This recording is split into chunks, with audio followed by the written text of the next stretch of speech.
Far to the south, the Zimbabwean government is planning to move forward with a controversial plan to compensate white farmers whose land was seized during the country's land reform era in the early 2000s. But farmers say the $53 million in compensation is not enough, and the land should also be returned to them. Columbus Mavunga reports from Harare. In 2008, Zimbabwe's government seized Ben Frith's family farm in Chegutu district, southwest of Harare. The redistribution of land from white to black Zimbabweans was part of efforts to reverse the injustice of colonialism.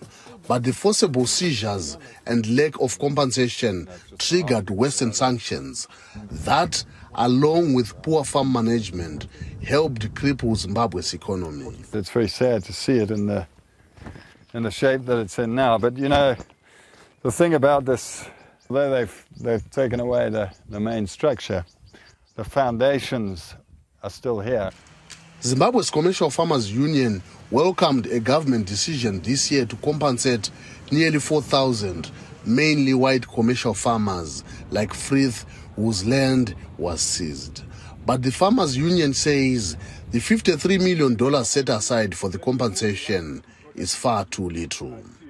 Zimbabwe's Minister of Finance and Economic Development, Mutuli Ncube, says they are still negotiating a final amount.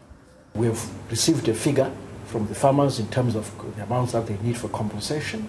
We as government are also in the process of completing our own valuation, independent valuation of the improvements on the land.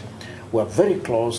Peter Knife is a headman for one of the black farmers given part of the Mount Carmel farm by the government. But he says he would like to see it back in the hands of commercial farmers like Frith. These farmers are struggling with farming. White farmers should not be paid. They should be given back their land. If they were still around, I would not be working herding cattle in a bush. Zimbabwe's government is unlikely to give the land back to white farmers. It would be seen as reversing efforts to erase all traces of colonialism. But Zimbabwe hopes that by compensating farmers, it will be seen as respecting their rights, which could one day lead to Western sanctions being lifted. Columbus Mavunga for VOA News, Harare.